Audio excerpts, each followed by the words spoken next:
Hello, everyone, and welcome to another Podquester Mini After Show. Today, we are going to be sitting down and talking to some of the players from last night's special All Survivor Castaway Sequester Mini. Louis, how excited are you?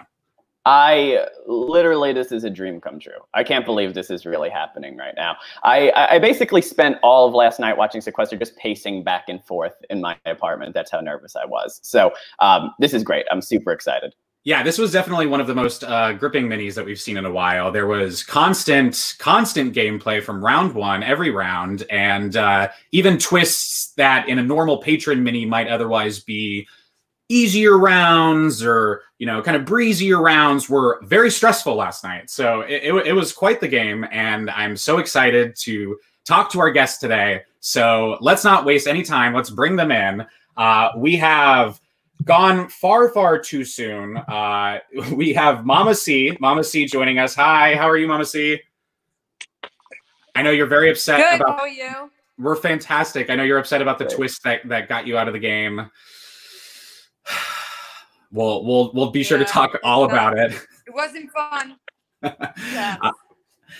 Next up, we have someone who played probably one of the best games of Sequester I think I've seen in any mini. She had a fierce social gameplay and a great strategic handling of many of the twists. Let's bring in Grishma. Hi, Grishma. Hey, y'all. How are you? How's it going? Good. I slept like 4 hours. I'm kind of still groggy, but I'm glad to be here. Thank you so much for your sweet words. Yeah, we're glad to have you. I think 3 or 4 hours seems to be about the average for most people post Sequester. So you're in good company. Yeah, I'll be napping later. And then last up for now, we're bringing in the winner of the night, the champion, by a vote of 6-1. Let's bring in Kellen. Hi, Kellen. Hi, everybody. Thank you so much for joining us. Is it finally a decent time where you're at now? Yeah, it's 9 p.m. So it's still light out here. So we're all good. It's a nice evening. I'm just having some water, sweatpants, just enjoying watching people. Sequester was completely new to me. So thank you so much for having me. And this is super fun. Excited to be here. We're excited to have you. And a little later on, coming up, we'll have Kelly Wentworth and the War Dog popping in to offer a little bit of their 2 cents on some of the rounds. But for now, let's get into it. Louis, I know you wanted to take a little bit of time before we get into the rounds to discuss the kind of prep process for getting into Sequester. I'd love to hear from you three what your experience with Sequester was, if you'd watched a mini before, and how you spent this past week prepping for the game. I know that we heard rumors of some very vicious, very intense pre-gaming. So I think now that the game is finally in our rearview mirror, let's maybe talk a little bit about it. Kellen, any? Yeah, you want to go first? Yeah, go for it. My strategy with the pre-gaming was to not pre-game and let people come to me.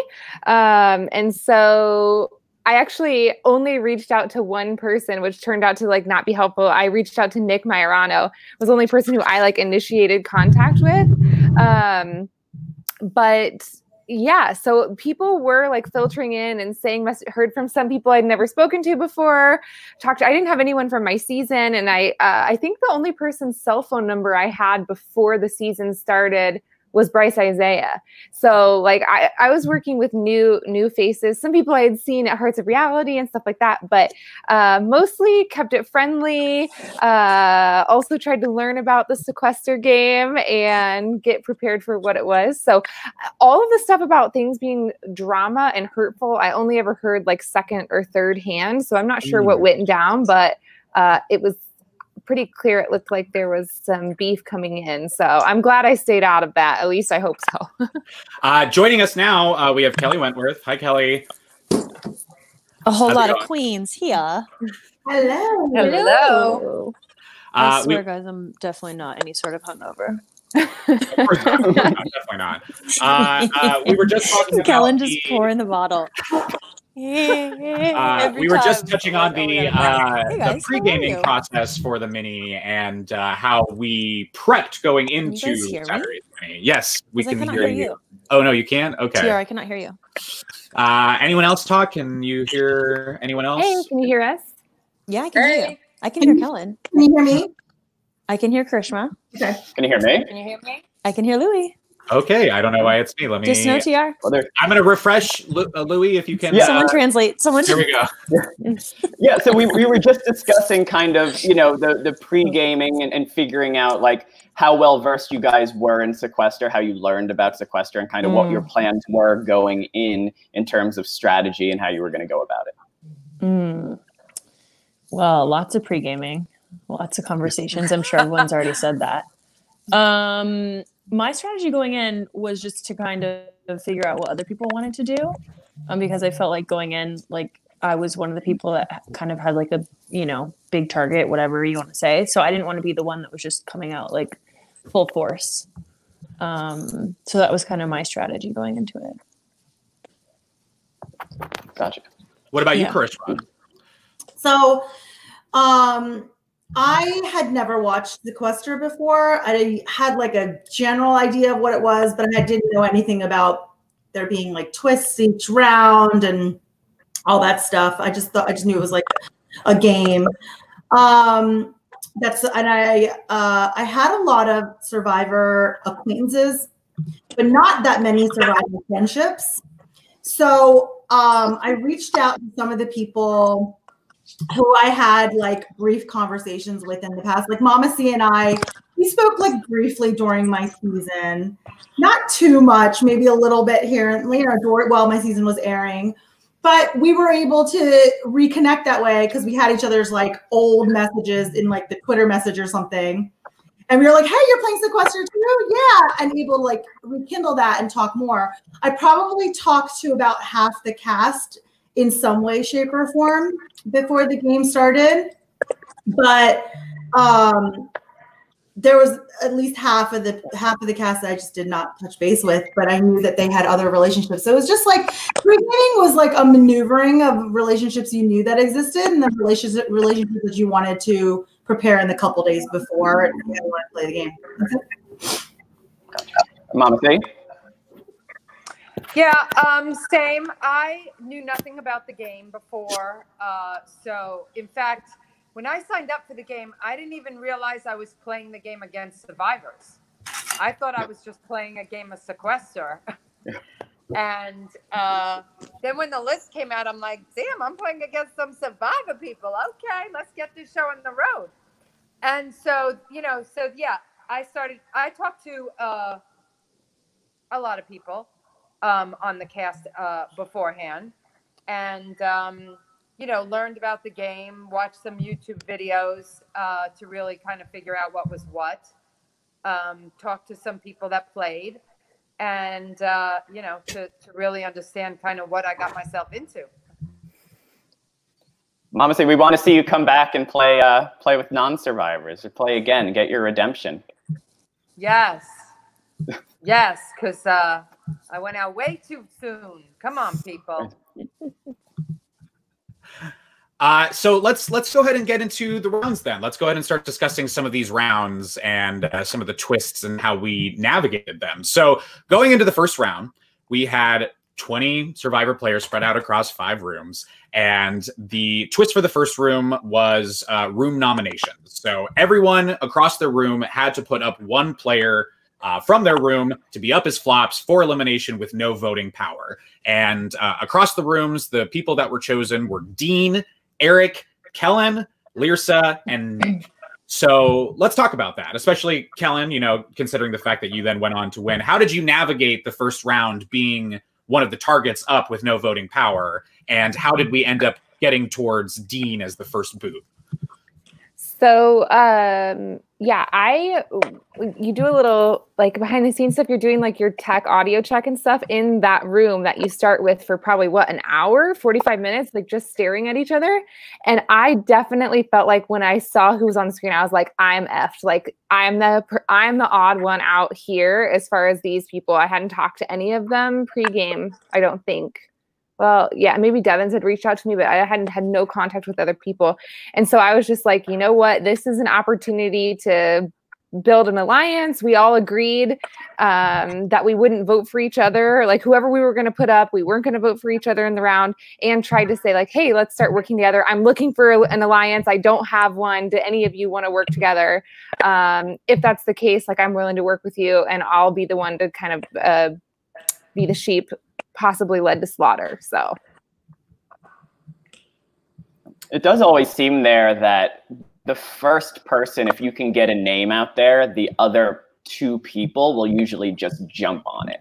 So it's always, everything that I've seen is that the first name said in those rounds is usually the name everybody goes with. I know, Karishma, you immediately said Dean as soon as it went on, which was, I mean, it was funny to see. But what was your thinking there? So I knew beforehand what you just said. You have to be the first one to say a name, otherwise you're risking someone else doing it first. So I kind of took the initiative. It was me, Mama C, John Carroll, and Dean. And I had talked to Mama C and John Carroll both about working together through the game, you know, working to try to keep our names off of the radar. And I also knew that IOI was going to be a target from the get-go. That was the common denominator of like what the word was in the sequester pregame. I think at least that I was hearing from everybody was like, yeah, season 39 is going to be targeted. So I thought, you know, if we have to let go of one of us, and you know, might as well be Dean if it has to be Dean. But I genuinely, when I suggested nominating Dean, I genuinely did not think that he would go home. I didn't. I thought he would have our 6 votes, the 3 IOIers and the 3 people in the room to keep him, and the others might get split around. I was genuinely surprised when he left. One of the other things I wanted to touch on real quick, and this is going back a bit, but Audrey did announce that there was a new twist for the first time called the Wheel of Force that was given by the fans prior to, where they voted for who they wanted to get that advantage. Now, we never saw it used, but do we know who received that, or if that was anyone here? It was me. I had it. Wonderful. Did you ever think about using it at any point? I was going to use it if I was voted out. So there were a few times where people were voted out where I thought about using it, but then it would make me put up 6 people. And so I didn't want to target 6 people. So the only way I was going to use it is if I was voted out, because then I could have gotten back in. So yeah, I just didn't have to use it, which was great. I kind of wanted to, because I thought it'd be fun to have that twist, but it just didn't make sense for me to do that. I wish you would have. Would have completely changed the course of the game. She said she wishes you would have used the twist, Mama C. Oh, I can't. I think, Mama C, I can't hear you. So I'm just I just see you. I know. I'm so sorry, but then it was like it was a tough position to be in. And I had an LOS too that I never used, but I got that later on. So. Yeah, it is a situation where it puts, I mean, you know, especially for someone who already kind of had a target, specifically targeting 5 people who are going to remain in the game is really hard to do. It's a big ask, and it's really hard to maneuver around that. Yeah, exactly. Well, the first round saw Dean being eliminated, and Dean was able to put up then 6 players for nomination for elimination in the second round with no voting power. And the people he chose to put up were Fairplay, John, Kelly, Nick, Rick, War Dog, and Eric.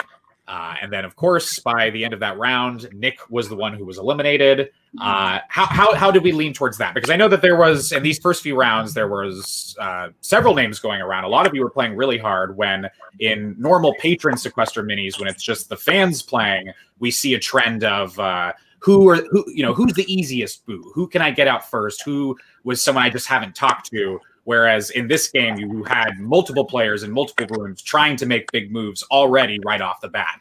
So with all the names floating around, how did we get to Nick? How did Nick find himself the second eliminated player? Well, I can go first. I felt really bad because Nick was in my starting room, and I had told him I wouldn't vote for him. So I didn't want to vote for him and keep that promise, even if he was the one that went out. I think that Nick's name came up because it was up in the first round. And so it just makes it easy to like pile onto that person because no one wants to be like throwing names out there and having it come back on you. So I think that's kind of what happened, at least from my perspective. I agree with that. And I think sorry, go ahead, Mama Z. The issue was that we didn't want to put another name on the block and piss off another set of people. And since Nick was already there, it was an easy kind of a transition to make. Now, I don't remember why did some people have no votes that round? Because they were put up as flops by Dean, who went home the previous round. Oh, okay. See, I made a mistake. I was in a room telling him, I'm going to vote for Nick. Boom, Nick's face shows up next to mine with a big smile. Yeah. So I was like, crap, got to get rid of this guy no matter what. I got caught for sure. Yeah. I do think this is an interesting point someone raises. So it was brought up pretty on early into the game that Eric had, he was put up as a flop because he had apparently cheated and was in the YouTube chat for the game. And a lot of people thought that that was going to make him a pretty early target going in because, you know, with cheating, he might have. I don't think that he realized. I don't think he did it purposefully, though. You think so? Okay. Yeah, I don't think he was like, oh my God, I can't wait to see, you know, like he didn't realize that this is my take on it. I don't think that he realized that he was not supposed to have that open. I think a lot of us like learned the rules of the game very quickly. And it was just I'm sure just a general like sense that it was just one of those mistakes you make when you're still kind of figuring out what you are allowed and not allowed to do. Sure. Yes, I didn't take it very seriously. That makes sense. Yeah. Well, after Nick's elimination, that brought us into round 3 then. Round 3 was the safety roulette round. So a room was going to be chosen by the wheel to be up for elimination. Again, those players would have no voting power in the round. And this round, the people that were put up were Eric, Fairplay, Karishma, Kellen, and War Dog. So a decent chunk of you were up this round, and this was where Johnny Fairplay was eliminated with an LOS in his pocket. So let's talk about that. Oh, he had an LOS in his pocket? Yep, he had one that he apparently didn't realize he needed to play it. Who did we tell him we were voting for? I don't even remember. Probably me, I think. You weren't who? You weren't. Yeah, it was definitely Kellen. Kellen. I didn't tell him I was voting for you. Oh no, this is where I was like this close to the end of my game. I think you left the room first, and then your name was pushed for leaving the room first, and so that was another name. Yeah, that was another name that was going around for a bit this round.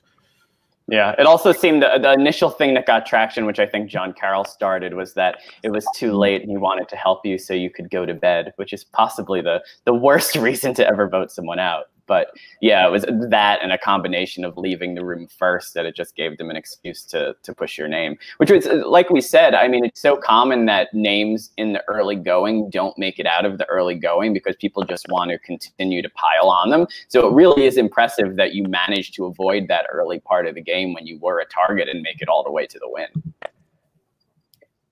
Yeah, I think like going with the group of people that I was really working with at the beginning of the game, I think I got lucky to go into rooms with like Chelsea, Bryce, started working with Jatia at that time as well. So I think I just got lucky with the timing and what rooms I got in to sway it the other way on Fairplay. But man, if you could have used the LOS, that was crazy. But it actually worked long-term perfectly for me that John Carroll had brought my name up because he was kind of like a non-threat and I could keep using his name as like, I wanted him out and people understood why, but I didn't really need him necessarily. So it was a good game thing.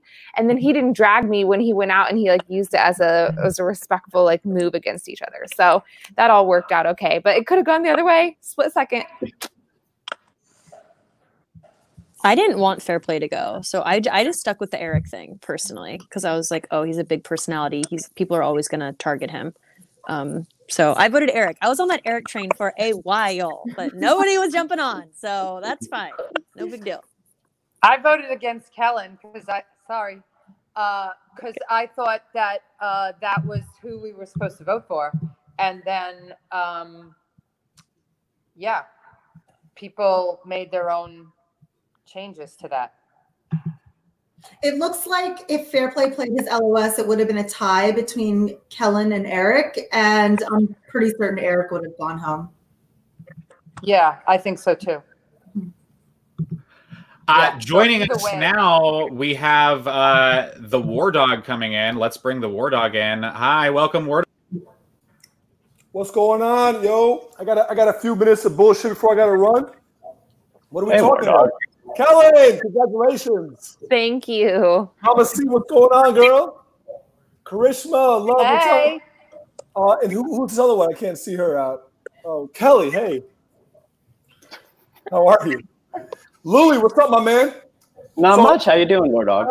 I haven't tuned in, but if nobody knew or did not know, my man Louis and TR gave us a 90-minute tutorial during the week. Thank you very much. I really appreciate it. So I think Louis was helping Karishma too, though. That's what I heard on an RHAP thing. Oh snap, Louis, you dirty dog! What are you doing? No doubt.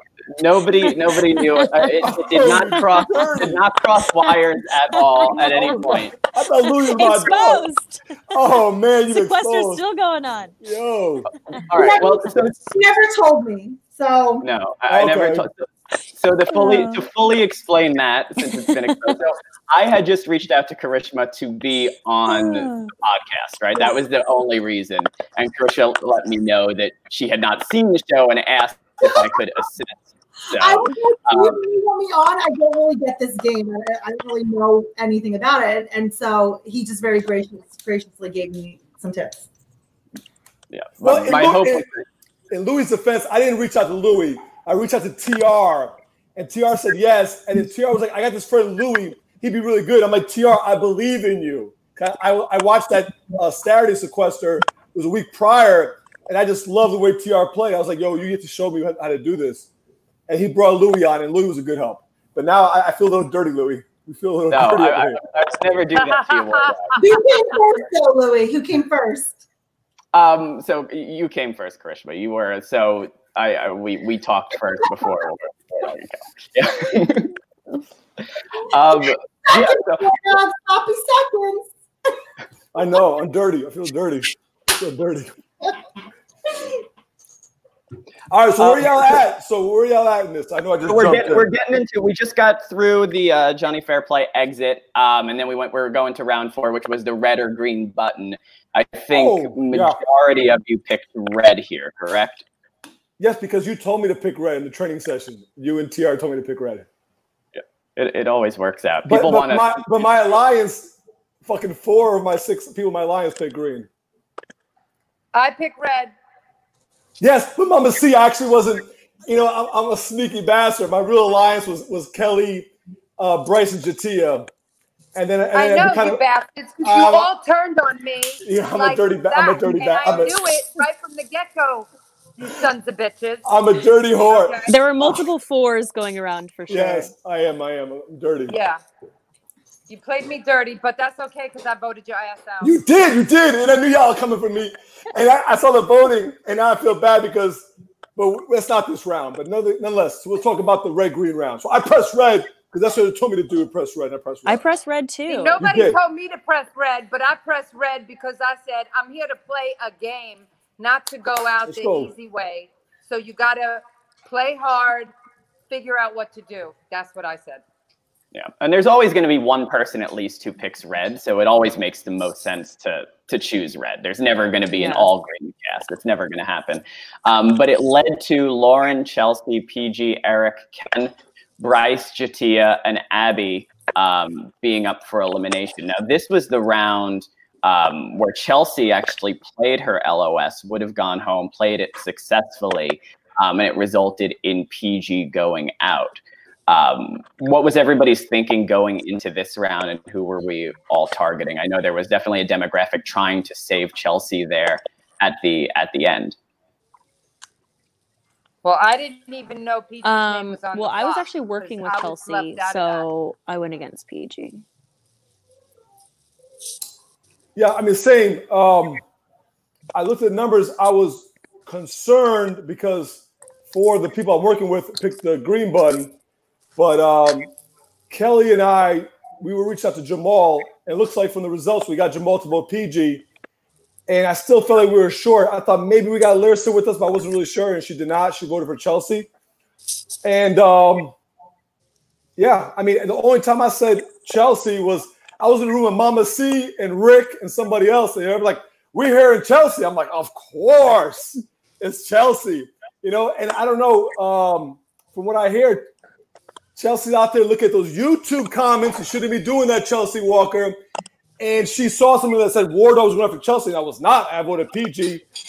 And after that round, Chelsea comes hot at me talking about I betrayed her.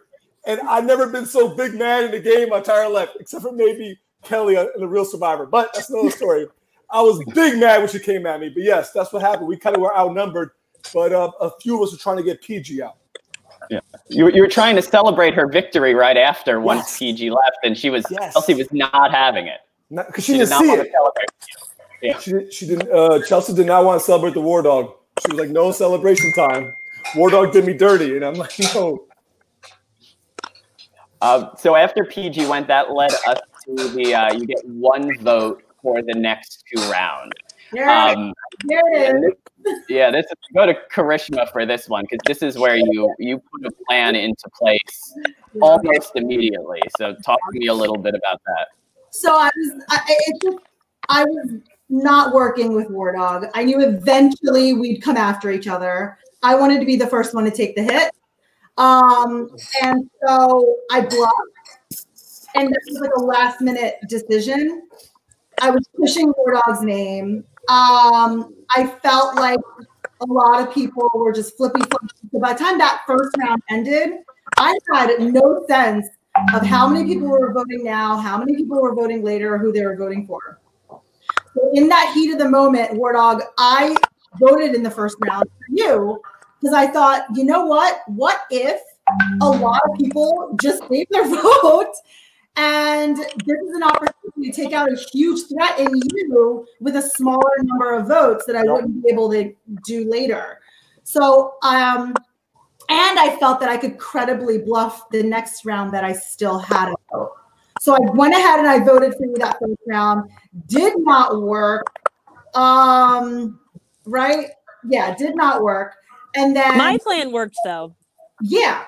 Yeah. Well, so I'm like completely baffled. All I know is that round it did not work. The next round, it did. Or did it? I don't know. Who went home that round? It did. So in that round, Devins went home. Yeah, seven people voted in the round, and Devins went home. But I think, I mean, it was similar to, and I was watching this and kind of freaking out and hoping it didn't work, but it ended up going through. And you played it very well in terms of just getting that name out there in the first round and putting War Dog's name out there. Everybody is looking because so few people are voting. People just wanted to get a name for the few people who still had votes left in the second. And because his name was already out there, it made it a lot easier. Whereas, War Dog's, your name wasn't out there at all the entire game until that round. And that round just kind of made it into the second round and ended up, taking you out. Yeah. I actually didn't vote the first round because that whole time was first Chelsea coming at me, and I was big mad. Then I went into a room by myself and vented about how bad Chelsea is as a player. Then Lauren joined me with Bryce, and then Lauren trying to talk me off a fucking ledge. And then I finally calmed down, and they were like, time is up. And then I was so surprised to see Rick went home. Not mad at all. I was surprised. And then I had a vote left. But you're right, the name was already floating out there. So it was enough to get momentum. I was trying to get momentum towards John, but my name was out there as a tie. And because it did end up going to a tie, yeah. We went to a tie, and then people were telling me all the girls were coming at me. And I actually went at Kellen. I was like, Kellen, you voted for me, but it's fine. But actually, she didn't vote for me the first time. But she flipped. I was like, fine, no harm. I told you I didn't. I didn't. I know. You were right. You were right, girl. But I was like, I played that tie so wrong because I was still big mad about Chelsea. and I was coming at people, kind of accusing them, and that you shouldn't be doing that. I was still like, Chelsea Walker, you sank my game, girl. No, some things never change. Some things never change. Yeah, I sank my own game. But yeah, that's pretty much what happened. So I botched the whole time. And John Carroll played it good. So good for him.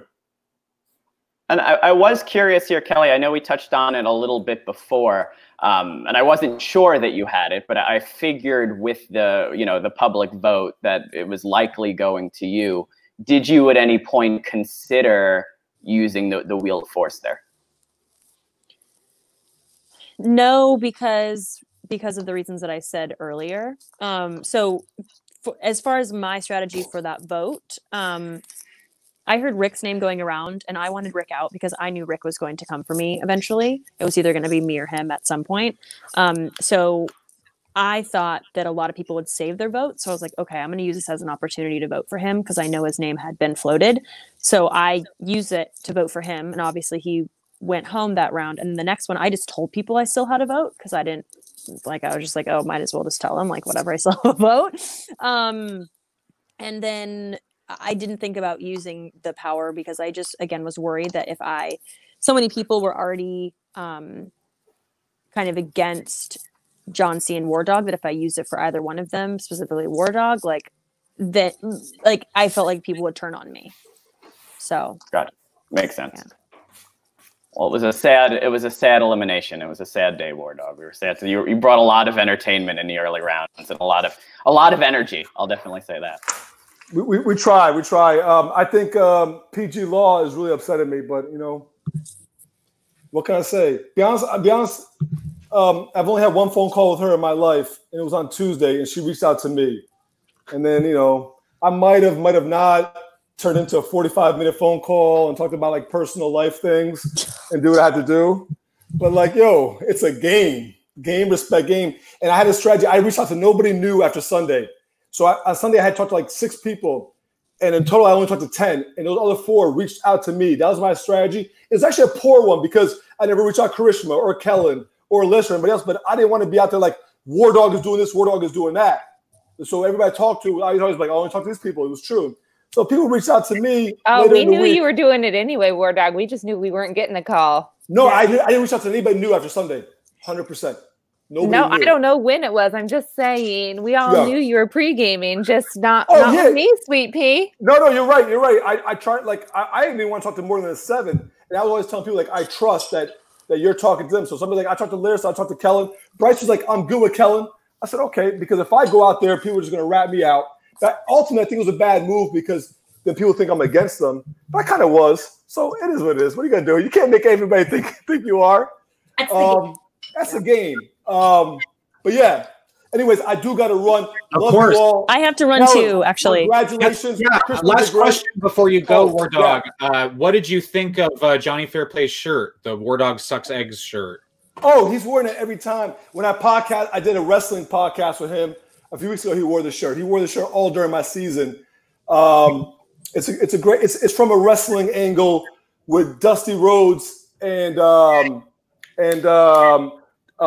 Terry Funk. He used to say Dusty Sucks Eggs. So it's kind of like a play thing with me and him. So I think it's a beautiful shirt. Gotcha. Okay. Well, thank you for clearing that up. Thank you both, War Dog and Wentworth, for taking the time to come be on the show. You were so fun to watch last night. Be sure to follow their Twitters. Good job, everyone. We'll see you later. Good job. No hard feelings, girl. No, bye, Kellen. Hey, girl. Listen. Okay, bye, Mama C. Bye, guys. How do I get off of this damn thing? Okay, leave. All right.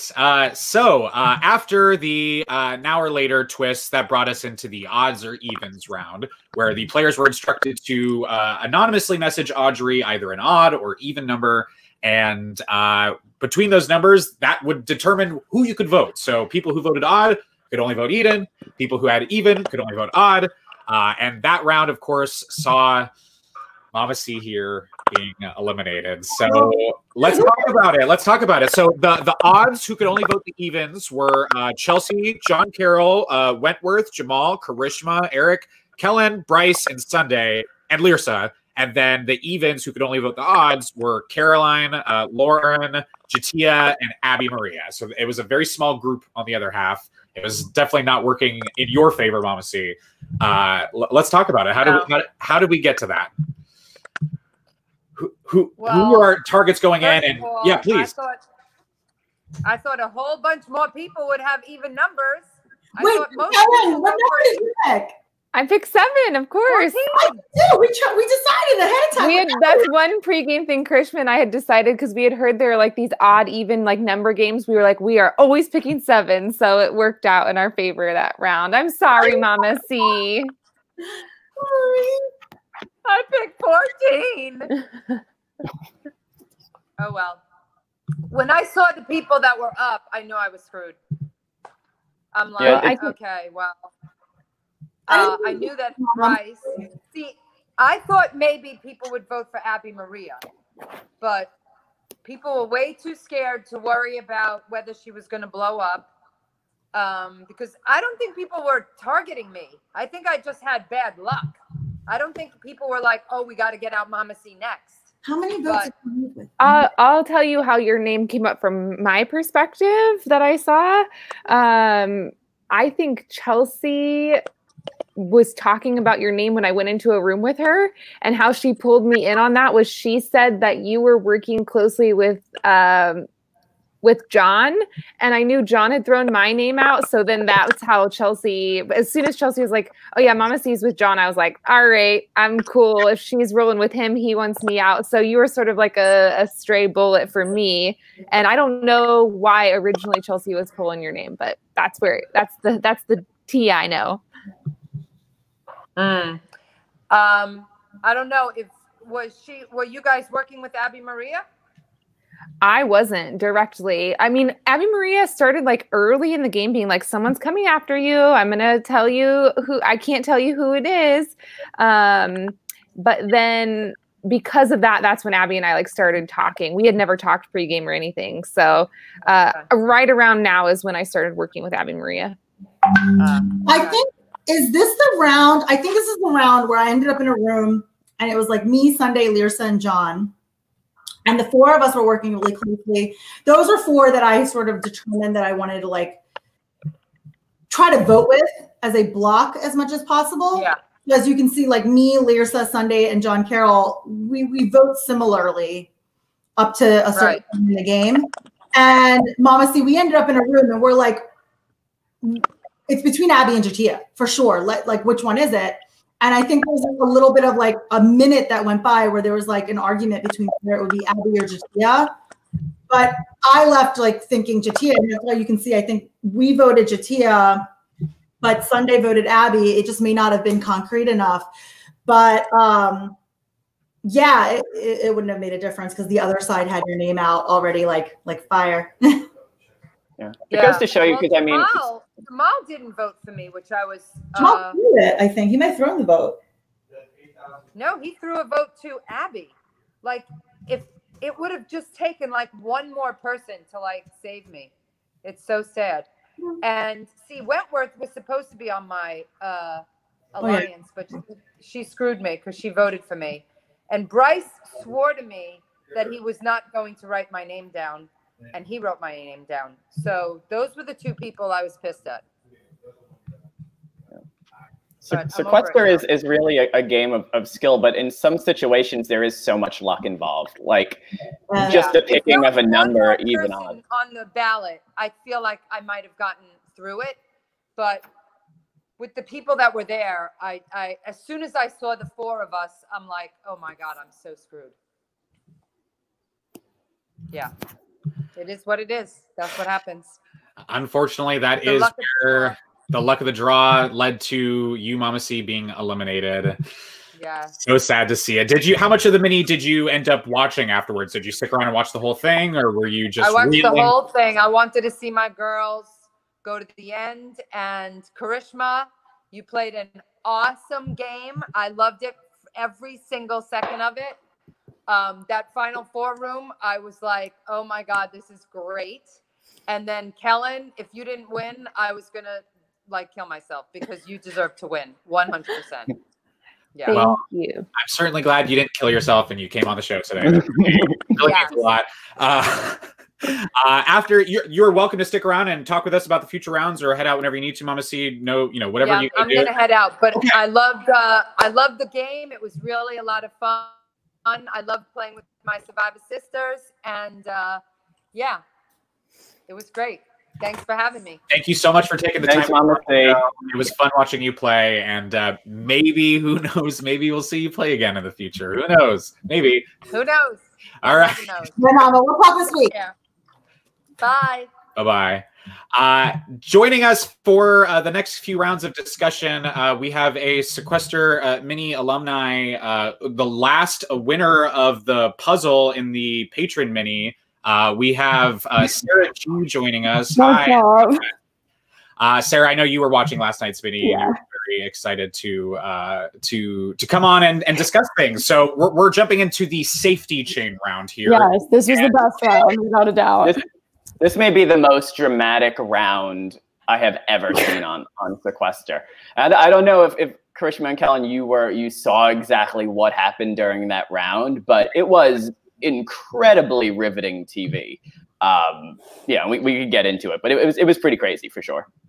Yeah, and I think just for Karishma, you got saved pretty early, and you did something so good. You went around and made social connections during that time, which is so valuable because that's probably the only round when you get so much time to talk to people that you wouldn't usually talk to. And I just thought that was so good on you. But that drama was insane with Chelsea and Wentworth, and it's time to eat one of the own Coben members. It was riveting. So essentially what it was Kelly promised John that if she got safety, she would give it to him. And John would do the same in return. Essentially, Kelly got safety and then decided that she had to give it to Abby because they were friends. Right before she does, John Carroll comes back into the room and is waiting for her to give him safety and is looking right at her and saying, Kelly, you promised me this. I would have done it for you. And then Kelly tells him to his face and tells the moderator that she's not saving him, and the turmoil that followed after that. And Abby has it next, and I think Kelly's trying to tell Abby, don't save John because he's going to come for me, but she can't talk because she's muted, so Abby saves John anyway. That was messy, and I had no idea why Eric left the room with Abby with the safety in it. Yeah, it was very interesting because John also thought that the round was over once he didn't get safety. Once Kelly gave safety to Abby, he didn't realize that Eric was still left. So he gave up and started his tirade on Wentworth, only to find out there was still one person to go. And then, it was very good. I highly recommend going back to watch that round at the very least if you're going to watch any of it. I have a confession about this Please. round. Let's hear it. Remember, okay. So correct me if I'm wrong, but at the bottom of the safety chain, it ended up being Abby, Eric, and John C., right? So yeah, so the whole order of the chain was Kellen saved Bryce saved Jatia saved Karishma saved Lauren saved Chelsea saved Lirsa saved Jamal saved Sunday saved Kelly Wentworth saved Abby Maria saved John Carroll. That eliminated Eric. Okay, so I have a confession. I'm working with John Carroll, and I want him to be safe. So I held on to Eric and Abby in a room with a long personal story that was, I was also sharing genuinely, but I slowed down my voice. I went a lot slower. I didn't let them interrupt, like as if I was continuing to go. And they're both such sweet people. They wouldn't interrupt me to leave the room, but they're supposed to be leaving the room and finding the person who's giving it to plead their case. But they're just such nice people. And I'm talking about something personal, so they're not going to interrupt me. And so I was buying John Carroll time to plead his case in that room with Abby and Eric. The other thing was Wentworth did have her LOS at this point. So had she not gotten safety from Sunday, she would have been safe regardless, and whoever would have been eliminated. But at what Jaspreet just commented was that Chelsea had said that if she gave it to Lirsa would have given it to Wentworth. But Lirsa went to Sunday instead and gave it to Jamal, or there was some mess up there, and it freaked Wentworth out about Chelsea for sure.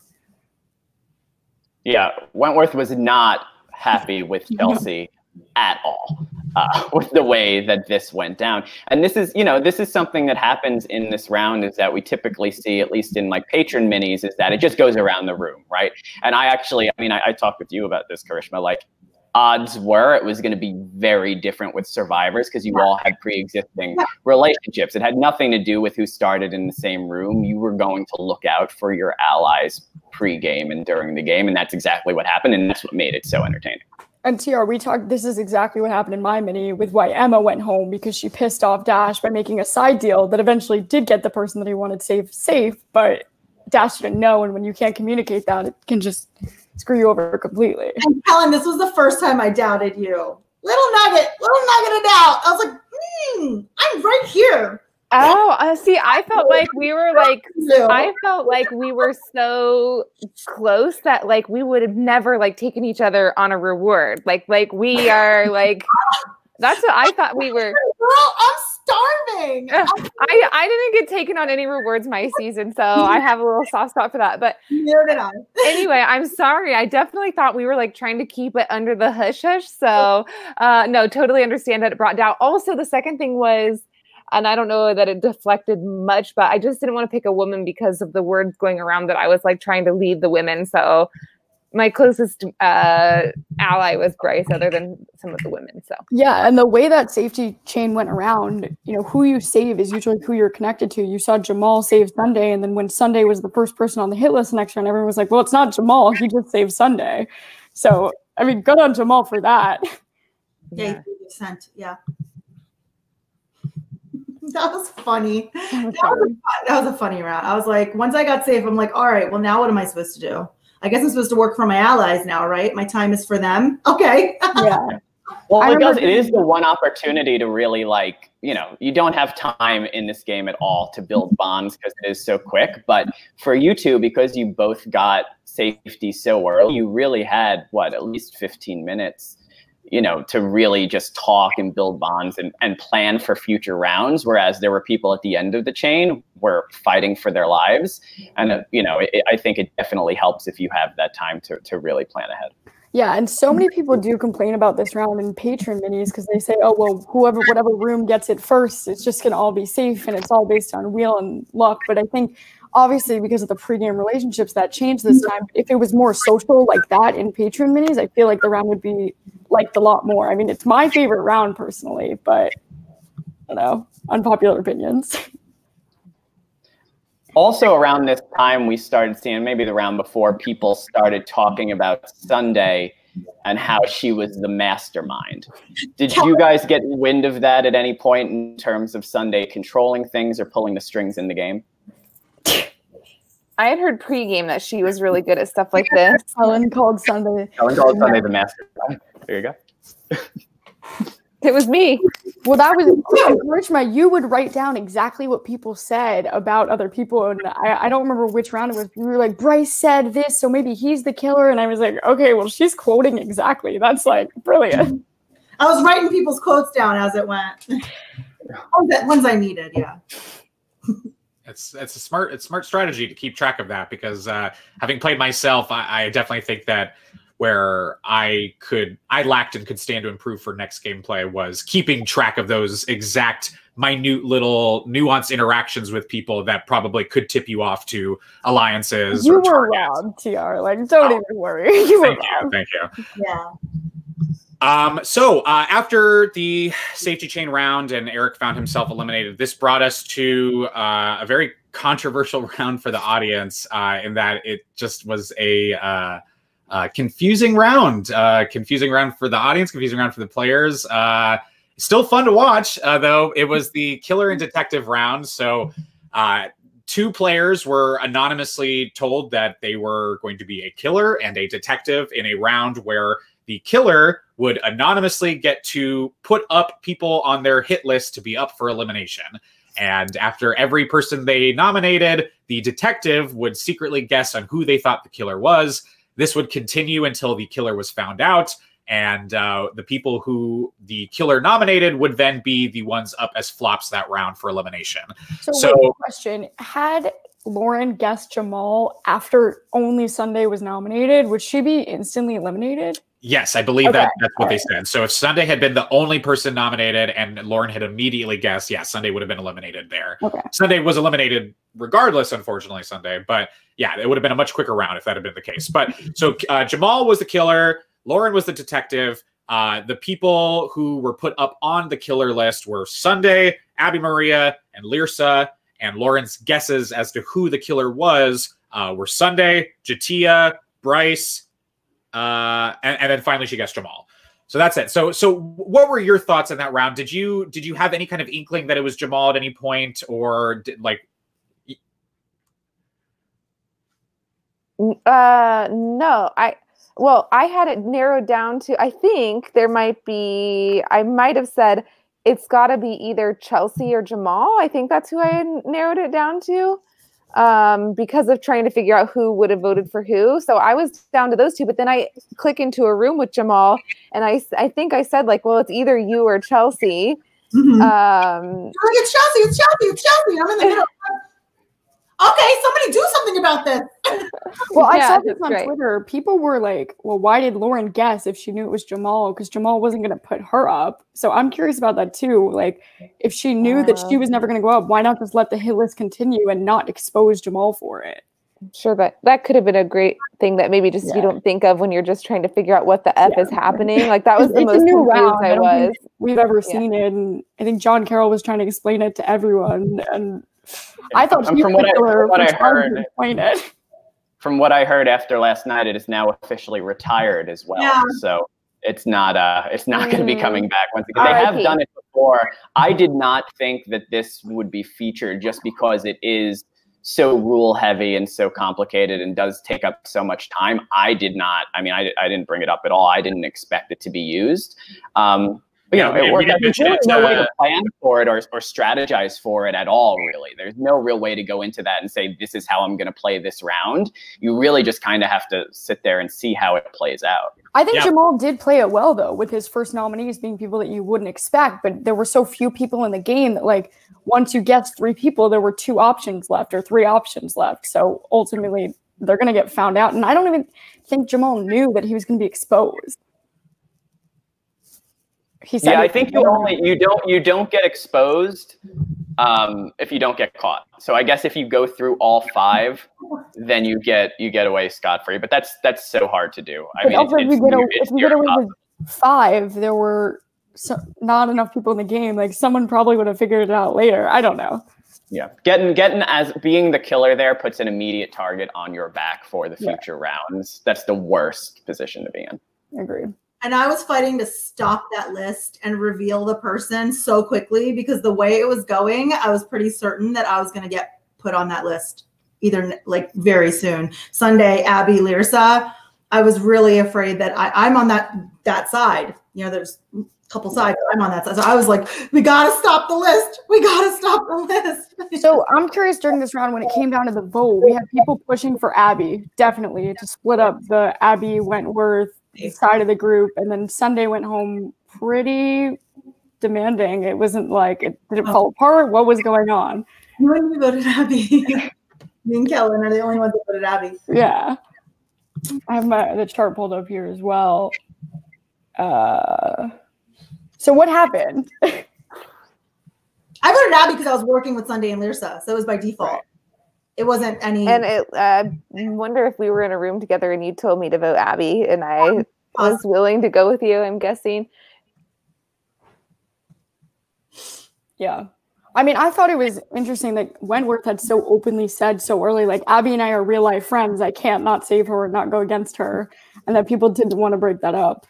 But yeah, Wentworth's game was it's just crazy to play with her and watching, like, you knew she had a ton of pregame stuff. You were watching it happen. It's like literally like watching melting butter. Like, you just don't, there's like, it's so, I mean that in a really good way. Like, it's mesmerizing and delicious. And like, I have like a Survivor fan, huge like crush on her as a Survivor fan. She was like my favorite Survivor for a very long time. So to watch her play and make it as far as she did was just insane. So props to her for that. Karishma. She's Kelly effing Wentworth. Yeah. I got so many vibes, and we'll get into it later, but watching Wentworth do the puzzle and finish the puzzle so quickly, I was like, oh, this is basically just watching Survivor. It was like actual, watching Survivor footage of her winning a puzzle so quickly. It was definitely fun to watch her. I hated that round. I am so happy that Kelly Wentworth and I are the puzzle club, and that's it. And I can finally say I have also been retired from Sequester. No more puzzles after. She did beat me though. She got it in 140, and I finished in 207 when we did it. So I was like, all right, I think I finished in 207 exactly. Maybe. All right, we're perfect. Twins. My computer wonked on me. I'm the reason. I don't know, Kellen, you ever found out? I'm the reason you guys had to start over. Mine never. Thanks God. I probably was going to win the first time. No, I'm kidding. I'm sure I wasn't. Well, we're joking with me about started something that got wrong. You did it on your screen share instead of on the dock.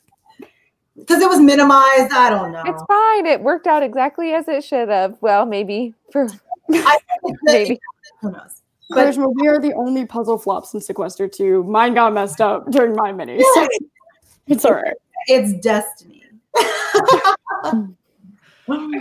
After the detective killer round, when Sunday was eliminated, that brought us to our final pre-jury round. This was the first drag round. So at the end of this round, the votes would be exposed and the person eliminated would be able to drag anyone they wanted from the game. This resulted in John Carroll being eliminated and Chelsea being dragged. Yeah, let's get into that a little bit, because the drag rounds are nerve-wracking. It's especially when you consider the fact that the votes are going to be exposed. It's so tempting for people who don't want to, at this point in the game, show where their allegiance lies, to throw their votes. And that's where we get ties, and that's where all sorts of kind of hinky things happen, and it limits the list of people who voted for the person eliminated, which makes dragging even more interesting, because then it isolates a lot of people. But let's talk about it. How did John Carroll become the target? And was he your target going in, or did you have your eyes set on someone else?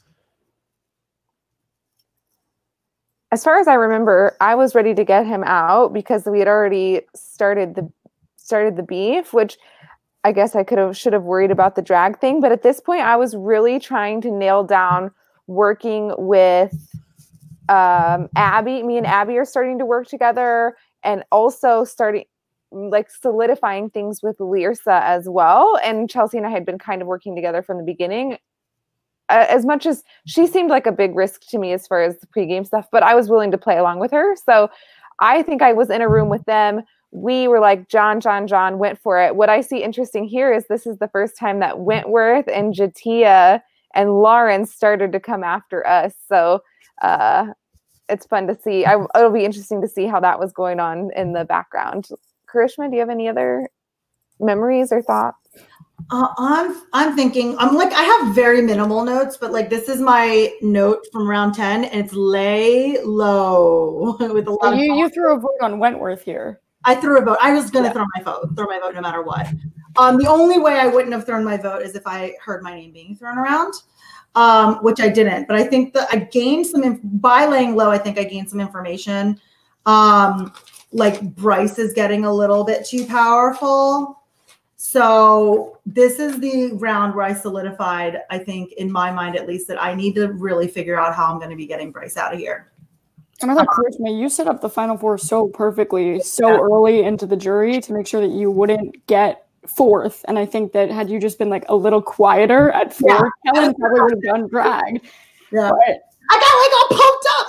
You were so excited. It was so fun to watch. But I think in this round especially, it's it depends how you play, because I feel like once your name is even read in a majority with a group of people, people get paranoid, are they working together? Why did they vote for who? And it's just of course that's a risk, but it's also a great way. I'm a loyal player, show people So this vote was I was in a room and we were all looking each other in the eye. And also I think Jamal and I forget who else had said they were going to vote John.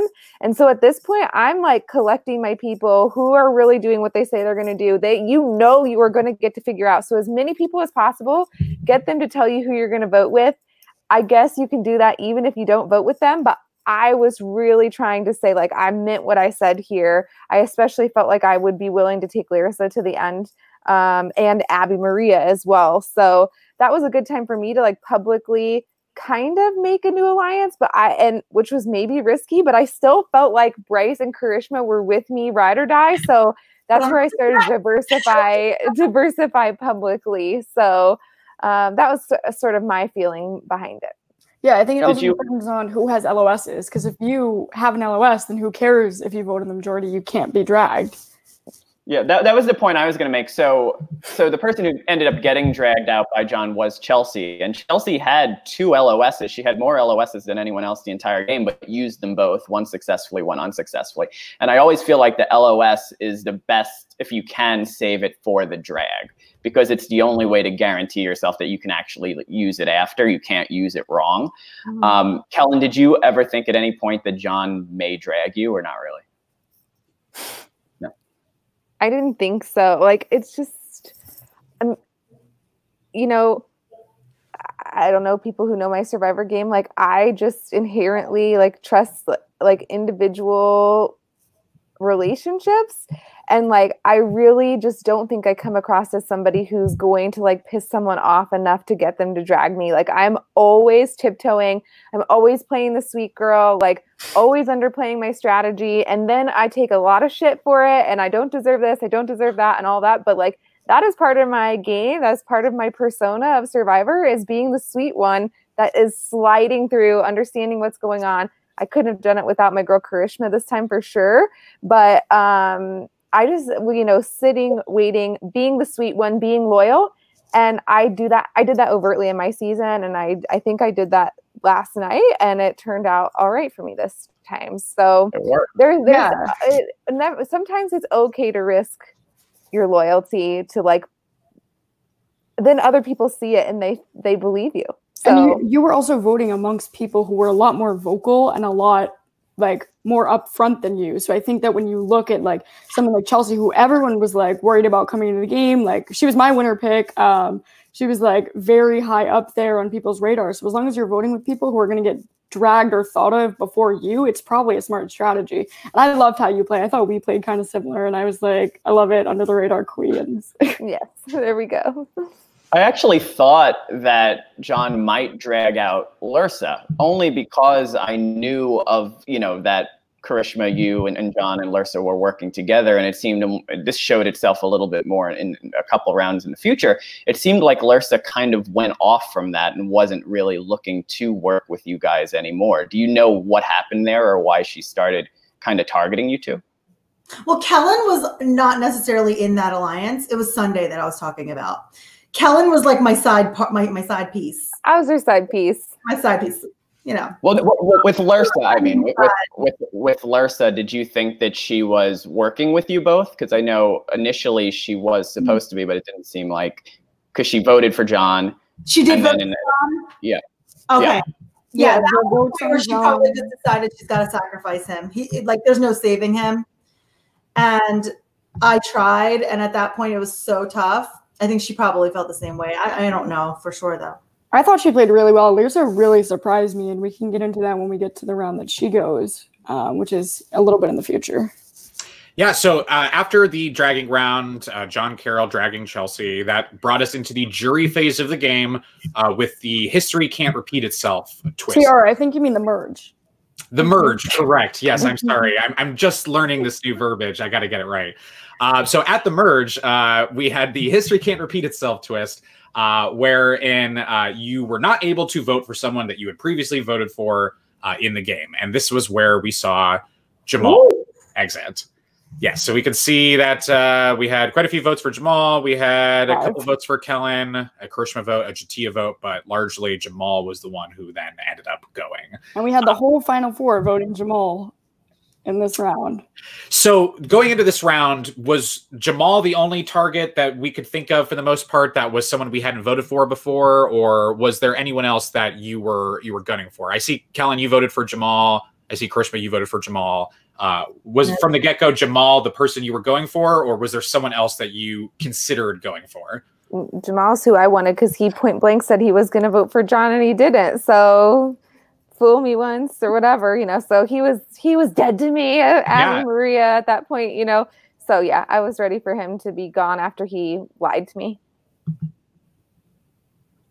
Yeah, and I think he had a little bit of mistrust with people after he put up Lyrsa and Abby during that killer round, which we've talked about does disadvantage him in a sense. But I thought from before he was in a pretty good position. He was trying to keep a lot of big targets around, like Fairplay. He was like, Fairplay, I want you here because you're always going to be a target. I thought he played well. He just kind of got screwed over by like his cards being revealed by a twist. This was a round where Abby told me, Kellen, you were throwing my name out. Or it was a round of 4, perhaps. I don't think I ever threw your name out. I know, but that is just Abby was telling me that. Maybe I did. Yeah, and so I was hitting the bottle a little bit, so not everything is clear. But I'm just trying to figure out like why I did what I did. But at this point, history can't repeat itself. I don't think I had that many options. I was trying to figure out really quickly like who I had already voted for, who I could possibly target, and by the time I got my ducks in a row, it was like the room. I looked back to the room, and the room was just like it was Jamal. So I'm like, oh, I have a choice. Karishma, you could have voted for anyone other than Abby, Wentworth, or J'Tia. That's it. Abby, Kelly, J'Tia. Yeah. Yeah. And this was actually around when it started, Bryce. When it started, Bryce actually named you Karishma and started trying to gun for you. It just didn't gain any traction. And he actually said it to you, Kellen. Did he switched it to me or J'Tia did? So it looks like, let's see here. I mean, I don't expect you guys to remember. Because he and J'Tia voted for me, so I was just curious who went for me first. Got to know who to be mad at. This part is really difficult. Right. Jamal and I voted for each other. Yeah. Yep. I knew every single round Bryce had my name. Was throwing my name. And I knew it. I mean, there was a couple times, not just one time. That was like the most obvious one because it was just him doing confessional.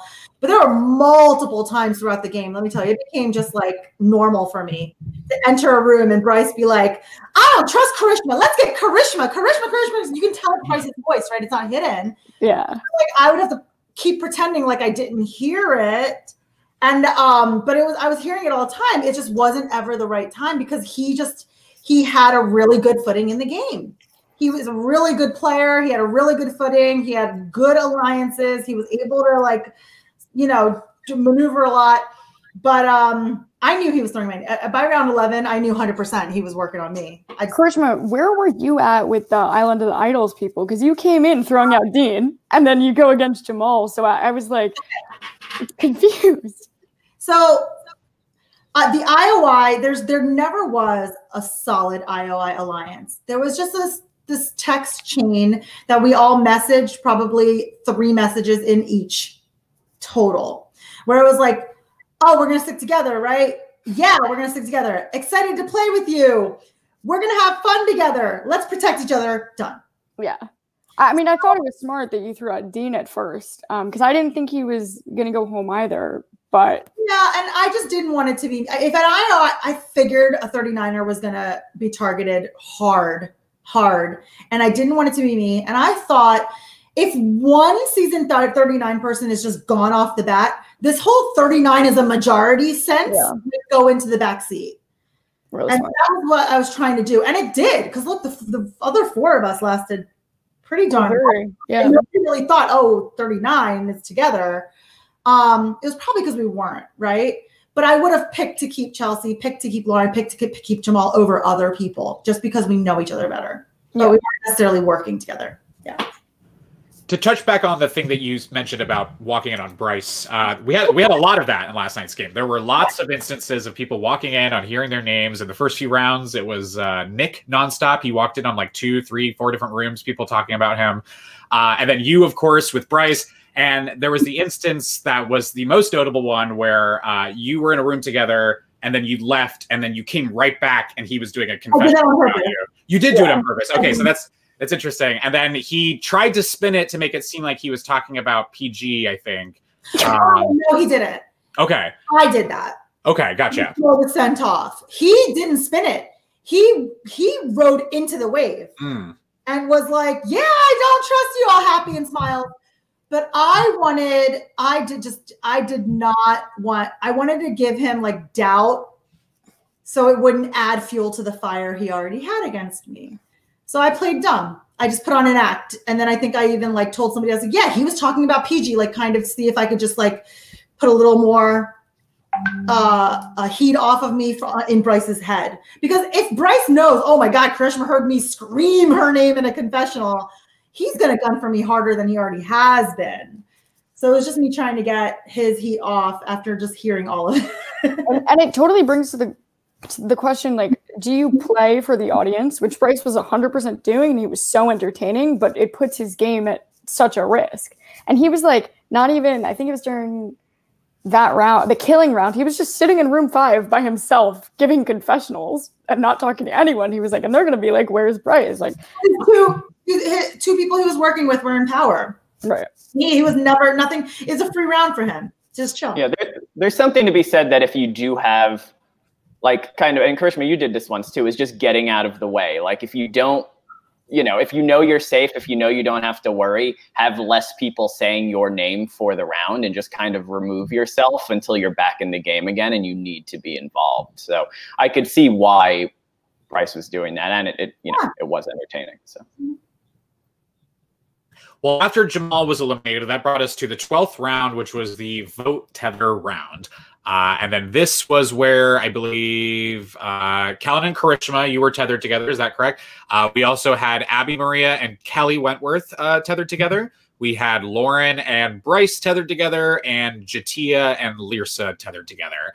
And at the end of this round, this was where Lyrsa was eliminated. And pulling up the chart here, it looks like, let's see how many people Wentworth, Abby, and then Lauren's duo all voted for Lyrsa.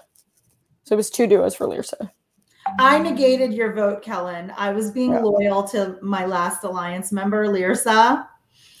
And I was throwing your vote. I was basically sabotaging your vote in hopes that it would land, majority would land somewhere besides Lyrsa. But that was not too smart of me because it turns out Lyrsa and Jatia voted for you. Yeah. And that was her idea too. That was Lyrsa's idea. Immediately, as soon as the round started, she threw out your name, which I knew was going to be a problem because I also figured you would throw your vote to try to save her because you two were so tight. But that's why I was referring to the John Carroll thing earlier. She very early on kind of walked away from that alliance and was targeting you guys. Yeah, see, I didn't know that. I didn't expect that. It's fine. It happens in Survivor all the time where you just have to figure out the point in time in which you're gonna have to just pick something else besides your alliance for self-preservation reasons. And that could have gone really shamefully wrong for me, but thank goodness it didn't. And I would have never expected that out of Lyrsa. I personally loved watching her on David vs. Goliath, but that was not how I saw her as a player at all. Yeah, she would have been loyal to me. I wouldn't have expected her to gun for me. I wouldn't have. But, maybe for her game, she needed me out, It also featured my favorite moment of the entire game, I think, where you four, it was Kellen, Karishma, Abby, and Kelly got into a room together at a room limit of 3, and we're just trying to get a name out. And Karishma, you screamed, "Say the name!" And the mod cutting you all off. It was so great. Oh my God, and this is so iconic, and I don't want to stop it, but I have to. I channeled like my inner Phoebe, like my eyes, say your name, just. Oh, it was so great. I'm like, all right. I would have fangirled out moderating any of you. I could have never.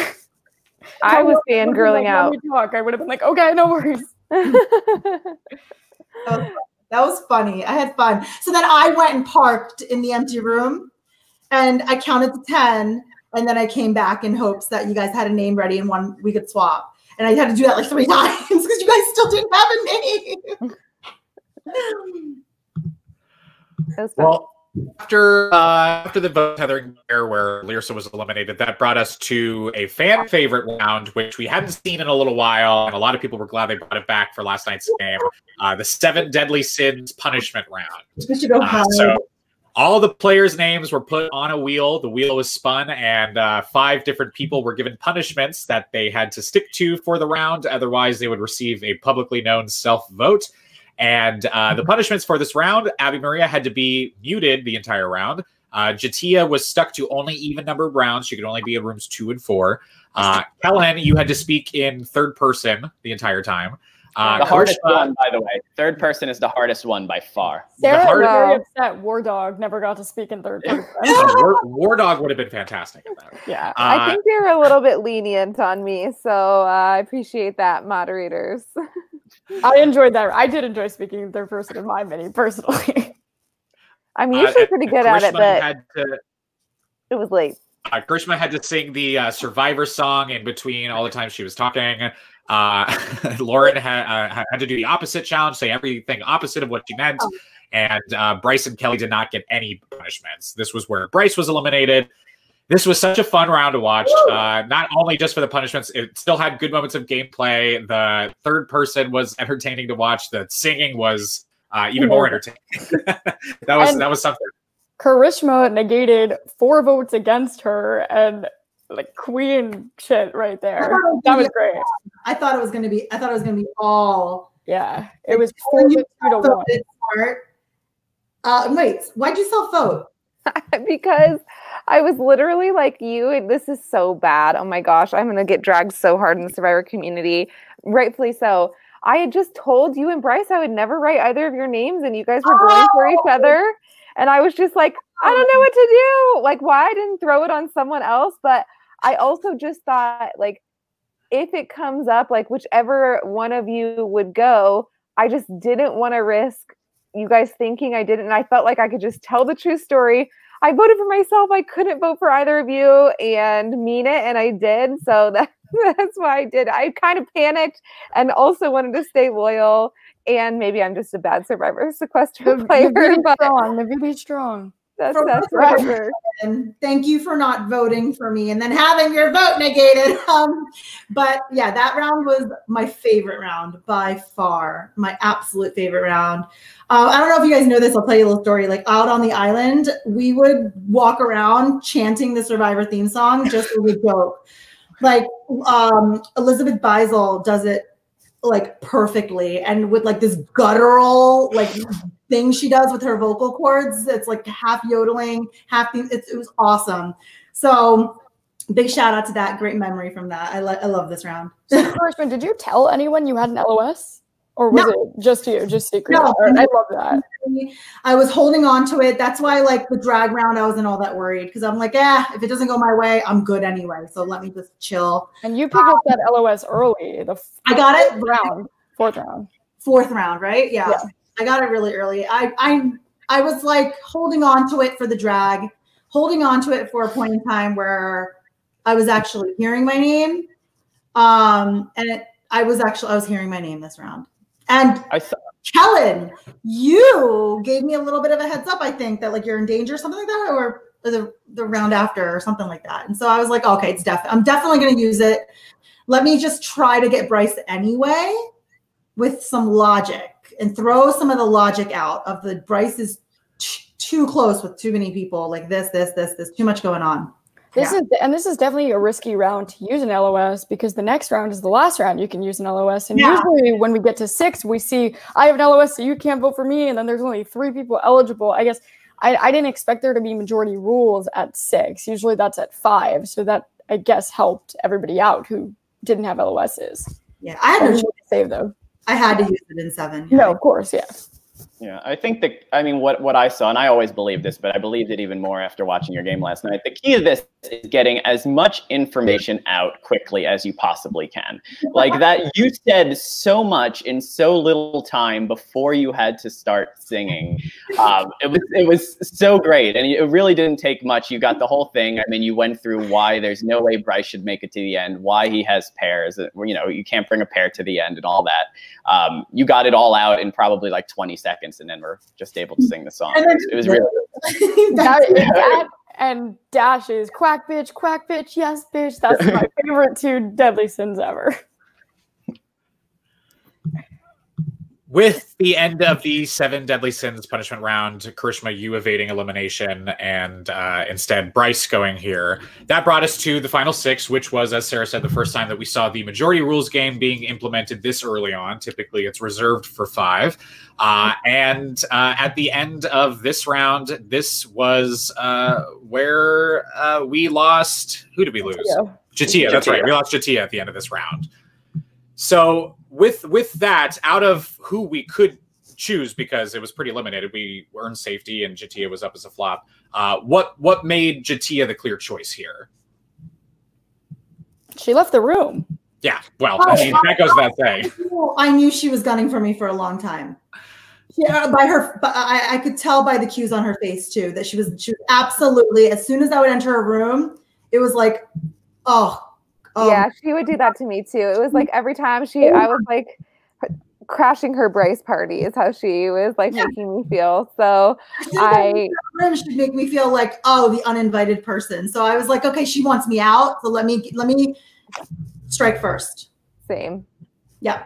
Quite honestly, this killed me when Lauren and J'Tia kept leaving rooms, and then it was the final 4 in room 1. And Karishma was like, let's just make this the final 4. Like, Kellen, you played this perfectly, not leaving and not freaking out. Like, there's no room limits at this point. So why would you let a group of 4 be alone in a majority of 2? And I think J'Tia was trying to explain to Lauren why Karishma was after her, but it was just focused on the wrong things, for sure. Yeah, and it not only set up 6, but it also set up 5 because it was 2 people alienating themselves. So it wasn't even J'Tia. It was also saying, we take out Lauren next round as well, which didn't quite go as I thought it would. It kind of went awry there for a second. We'll get into that, but that's probably the round that confused why did I me not most. have a vote? Sorry to interrupt. You were a nominee. So the only people eligible for nominations were for the vote with the flops, you and J'Tia. So because of the majority rules. Yeah, and I think Lauren is the only person who voted for you, Kellen. And I think that I think we got a glimpse of your Skype screen, Kellen, when you started to play the puzzle in the next round, and I think you had written here, "If I can, I vote J'Tia." Oh yeah.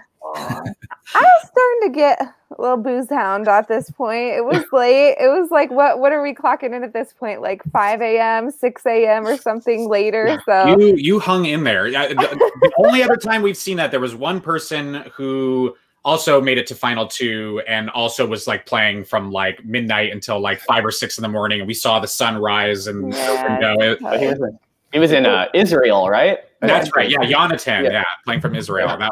That was so you and him are the only 2 to be in that club. I think the other thing, and Kellen, you just brought this up with why didn't you have a vote, is I would love to see at the beginning of the game when there are 6 flops for them to still have a vote, and maybe make that less pleading and more pushing from them against someone else.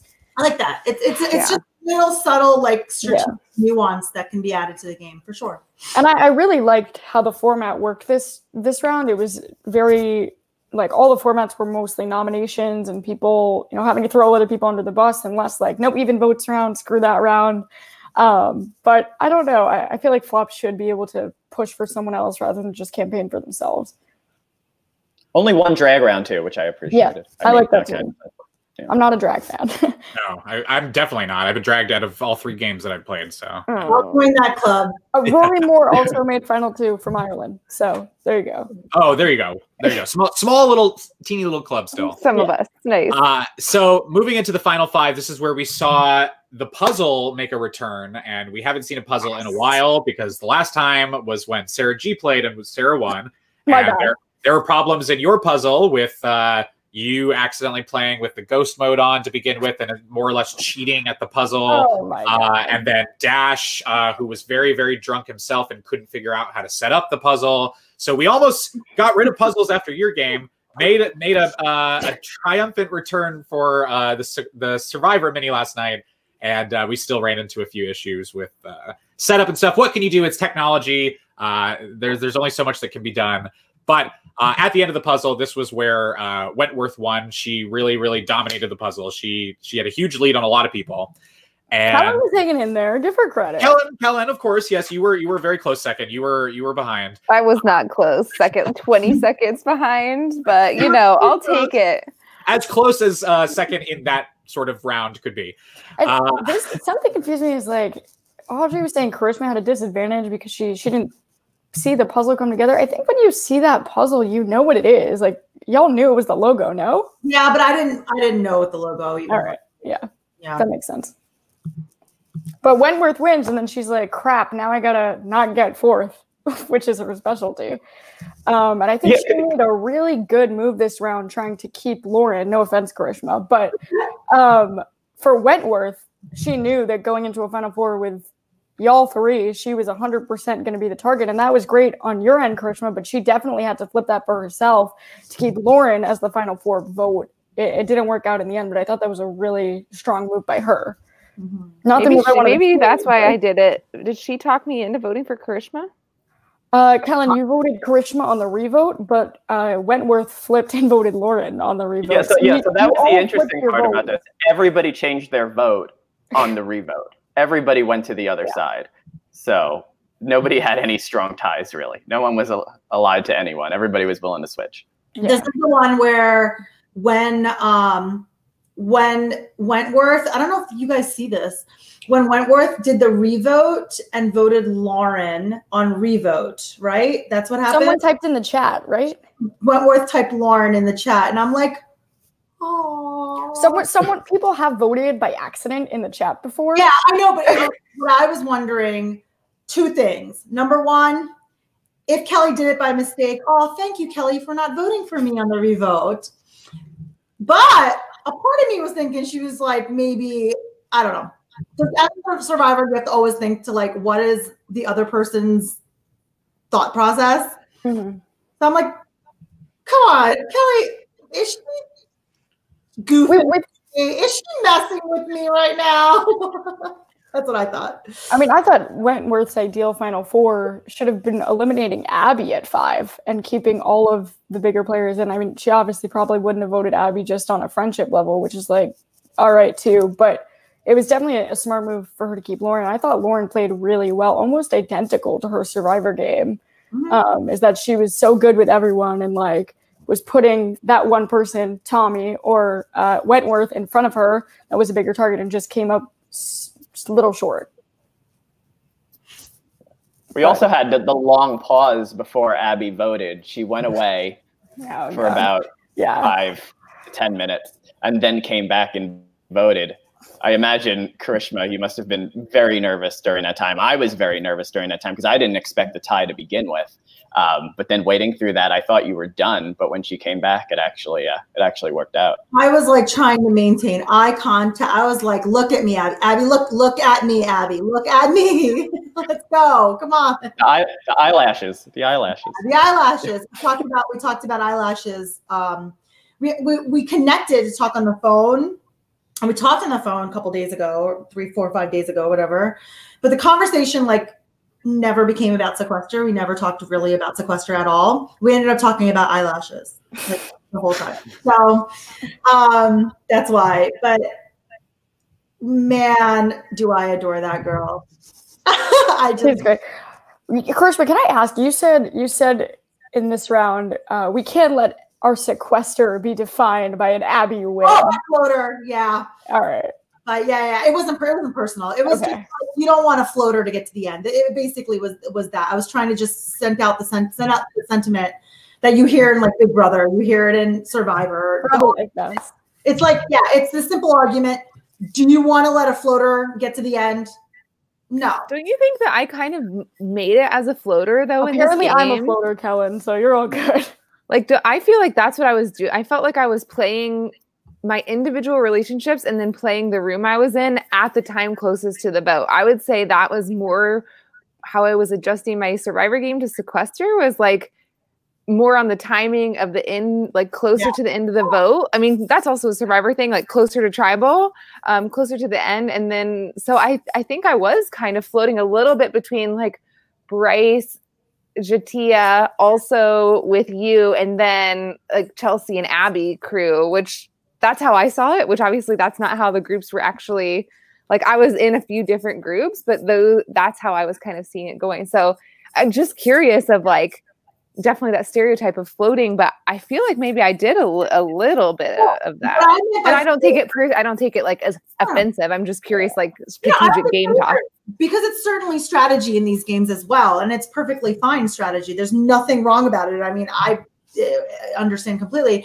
But the way I describe it is like, are you in the driver's seat? Is your strategy being in the driver's seat? Or is a pilot or a passenger, Rick Devens? Is your strategy sort of being in the back seat, but being in like the right back seat, like putting yourself in the correct back seat?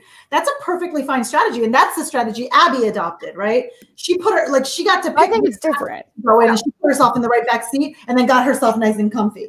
I think, Kellen, in Survivor, we call that playing the middle. In Sequester, we call that being a floater. And I think there's a very... Well, there's also the argument between floating and coasting. Where like coasting is someone who is not even really playing the game, and they kind of skirt by because they're someone who's not really a target. They're pretty much the GOAT, you know. But maybe I was a GOAT. Where floaters are people who do play the middle ground and who are able to kind of go by strategically through the game under the radar while being able to avoid being the huge target. And so floating is a very viable strategy. Absolutely. It's a very viable strategy. And some great players, not just in Sequester, and you know, reality TV in general, have been really good floaters. Like, I think, and we've had this discussion like as a community in general, is like what the difference is. And, you know, I think people kind of get the definitions wrong, but a floater can still make really big game moves and play a really strong game and just not ever have a solid commitment to any one group. And for me in Sequester, I think you have to at the beginning, because once your name is out there, your name is out there, and it's so hard to get it like not out there. And for me, I don't play really hard until jury, and apparently that sucks for public votes, but you all are being very nice. I appreciate, like, I really would, I would be cool if the conversation was like, yeah, floaters suck. Like, I'm really like wanting to talk about like the game strategy side of it. I'm not, no one's going to offend me, but you all are being very supportive. Well, and the other thing is like, and I've thought a lot about this in the past week since Heroes vs. Villains, is that the audience doesn't see everything that's going on in our heads. So they don't know when you're a floater, like they think you're not loyal to one alliance or sticking to one group or leading one group, but they don't know, you know, maybe Kellen, you had a pregame alliance that they didn't know about, and you were really loyal to that one group, but you weren't giving confessionals about it or saying it out loud, which is smart gameplay. You don't want to let people know where you are at all the time, but not great for the audience. Yeah, it's just interesting to like have been in that place and then to watch it like, or to see like on social media and then looking at the votes, and I was like, damn, I really like, I was less tight with a group than I thought the entire time, but really trying to like stick with the ride or dies that I thought were all big enough names. And I started to shift to like listening to what Wentworth wanted and building my relationship with her in mid game, because I knew there was no effing way anyone was taking her to the end. So at the end of the day, Kellen, you also voted correctly pretty much almost every single time. So, you know, floating or voting right and knowing where people were at and having all the information to make those right decisions is totally valid and like great gameplay as well. Yeah, it's interesting to think about with the juxtaposition of Survivor and like wanting to be like a big player, like Karishma, like freaking nailed it. Like it would be so, you know, so it's just fun to talk about those two different strategies. Thank you, Ariel, for making the chart. Appreciate it. Thank you, Ariel. Yes, greatly appreciate it. Also, just briefly on that, when you look at you guys know, like when I said, Kellen, like just in the heat, who do you want to define our season of Sequester? That was not a stab at Abby whatsoever. It was just a shot in the dark that the personalities that I was talking to may, you know, choose the way I wanted it to go. With I didn't take it that way. I don't know how Abby Maria feels about it. I just want to make sure it's super clear that it was not a dig at Abby whatsoever. Like she played a different game, and I was just Hail Marying an argument. Yeah, and I think you want to say things in these situations that make people have emotional responses. So when you say, "Oh well, we want our season to be such a strong winner," everyone feels that they are that strong winner and can relate to that and wants to do the same thing as you. that was something, and another little tidbit. So at our final tribal council on season 39 of Survivor, I didn't know who I was going to be voting for. Like, even as walking up those steps to do my final vote for the winner, I still had no idea who I was voting for. I had it narrowed down to 2, but I didn't know who. And somebody at some point who's trying to help me come to my decision, maybe Ponderosa, maybe that night, said, who do you want to define your season of Survivor? Like, because the winner pretty much defines the season in many ways. And so I remember thinking that sentence to me a lot. So in that heat of the moment, I think just subconsciously that sentence just found its way to the forefront. And people use it all the time in Sequester too, especially because it all leads up to, like, you know, the winners at war thing, and all the winners come back. Who do you want to represent your group in that thing that's happening, you know, at the end? Proud. Just gotta say that. All right, drag to hell. So we're on the final 4. Let's talk it. This was, of course, where Kelly Wentworth was eliminated, and she dragged you, Karishma, which then sent Kellen and Abby Maria to the final 2. This was, just as entertaining of a round, I think, as many of the rounds in this game. A lot of times the final 4 can be kind of hit or miss. A lot of people don't know how to play it, and a lot of people play it very, very wrong. But I think many of you actually played really well. So let's talk about it. And it seemed like Kelly was leaning towards being the target, shifting towards that round anyway. Going into that round, was that already going to be who the vote was, or do we think that we were able to sway it towards Kelly by the end of the round? I thought it was going to be me. Going into the round, I thought it was going to be me because I had such a big voice the past few rounds. I was just talking a lot. So I thought that it was going to be me. I thought Wentworth almost played this a little wrong, and I never want to criticize her. But when she said, I'm going to drag either one of you, I think she already knew Karishma was voting for her. And if I was in the position, I would have said, Kellen, I'm dragging you. I'm dragging you if you vote for me. So, like, Karishma, I already know you're voting for me. Who cares? I don't know. It depends. Like, she was definitely in the position where she needed to talk. Yeah, I remember pointing that out. It was like, do you want to take the risk? So Kelly just told you she may take you. I told you I will take you. Do you want to accept the risk, or do you want to accept the certainty? You always accept the risk. I just thought there was literally no way that I thought we were going to vote Kelly out. Like, I even thought Abby would have voted for her. So I guess I was just watching that. And also it started to get like pretty heated. And it was kind of in one of those moments where I was like, I don't have to do anything. Like, Karishma and Kelly are taking this, like, they're the ones on fire. Like, I'm going to sit here and watch and let it be. The only thing I said, and I think I did it pretty convincingly when I did speak, was like, I named off the jury members and was like, I have no relationships. I'm not getting any of these votes. So I kind of just like got in, got out, like, I'm not a threat. You guys keep going.